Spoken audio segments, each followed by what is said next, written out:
शिवानी गोयल जी। राधे राधे महाराज जी। महाराज जी, मृत्यु क्या है और क्यों डर लगता है इससे? मृत्यु एक भ्रम है, सत्य वस्तु नहीं है। अब हम आपको बताते हैं कैसे भ्रम है। पंचभूतों से रचित ये शरीर है। जब इसका अंतिम संस्कार होता है तो अग्नि तत्व अग्नि में मिल गया, जल तत्व जल में, वायु तत्व वायु में, पृथ्वी तत्व पृथ्वी में, आकाश तत्व आकाश में। 5 तत्वों से रचित शरीर है। वो अपने अपने तत्वों में मिल जाते हैं। इसमें मरा कौन? मरा नहीं ना, शरीर में मरा नहीं ना। और आत्मा अविनाशी चैतन्य घन है, उसको कोई मार सकता नहीं। नैनम छिन्दन्ति शस्त्राणि नैनम दाहति पावका न चैनम क्लेदयन्त्यापो न शोष्यति मारुता। अग्नेयास्त्र, वारुणास्त्र, वायवास्त्र, इनके द्वारा आत्मा का कहीं बाल बाका नहीं हो सकता। आत्मा अच्छेद्य है, अक्लेद्य है, अशोष्य है, अदाय है। तो मरा कौन? शरीर पंचभूत में मिल गए, आत्म तत्व अंतर ध्यान हो गया, मरा कोई नहीं। अब हम मरे। अब इसकी मरे की व्याख्या करते हैं। हमने इस शरीर को अपना मान लिया, मैं स्त्री मैं पुरुष, और इसमें नियत समय तक रहना है। 50 वर्ष, 70 वर्ष, 80 वर्ष, 100 वर्ष। इसके बाद हट जाना है इस शरीर से। इस शरीर से हट जाना मरण कहा जाता है, और दूसरे शरीर को प्राप्त करना जन्म कहा जाता है। लेकिन जन्म मरण का अस्तित्व नहीं है, भ्रम है। न मृत्यु है न जन्म है। और जब आप जन्म स्वीकार करते हैं तो मृत्यु भी स्वीकार करनी पड़ेगी। और जब न जन्म है न मृत्यु है, एक भ्रम चल रहा है, इसी भ्रम को मिटा दो। जासु कृपा सब भ्रम मिट जाई, गिरजा सोई कृपालु रघुराई। भगवान के चरणों का आश्रय लेकर भजन के बल से भ्रम मिटा दो, तो जो मैं तत्व है उसमें कभी किसी की दाल नहीं गल सकती, न काल की, न मृत्यु की, न अस्त्र की, न शस्त्र की। तो वो अपने स्वरूप में स्थित। शरीर का राग छूट गया, वो जीवन मुक्त हो गया, मृत्यु विजयी हो गया। मृत्यु ट्रांसफर है। मृत्यु का मतलब है ट्रांसफर। यही है अगला जन्म, और ये छोड़ना हुआ मृत्यु। मृत्यु और जन्म एक भ्रम है, अज्ञान जनित है। जब तक ये नष्ट नहीं होगा अज्ञान, तब तक ये क्रम परंपरा चलती रहेगी।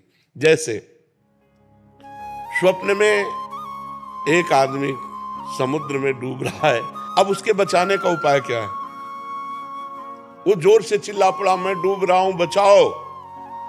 अब जितने जागने वाले हैं, अब क्या उपाय कर सकते हैं? समुद्र के आसपास वो अपने को देख रहा है कि मैं समुद्र में डूब रहा हूं। हल्ला मचा रहा है कि आसपास लोग हैं, मुझे बचा लें। और वो आवाज जोर से निकल पड़ी उसकी स्वप्न में, मैं पानी में डूब रहा हूं, समुद्र में मुझे बचाओ। अब हम तैराक लावें या नाविक लावें, ये क्या करें? तो एक केवल उपाय है, जगा दो से।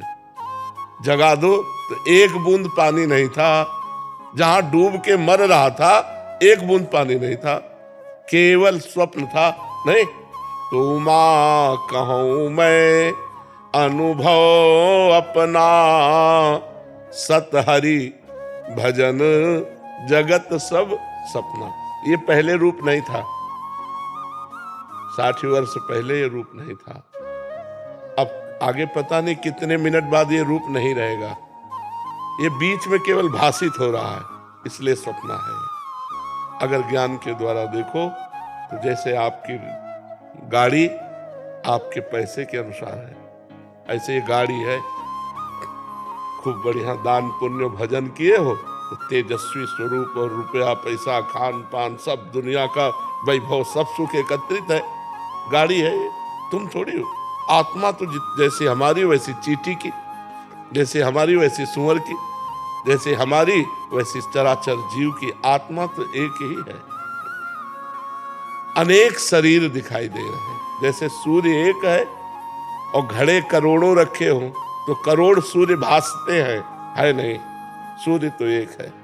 ऐसे ही परमात्मा जिसे आत्मा कहते हैं वो एक है, ये करोड़ों घड़े हैं। हम श्री जी के अंश है महाराज जी।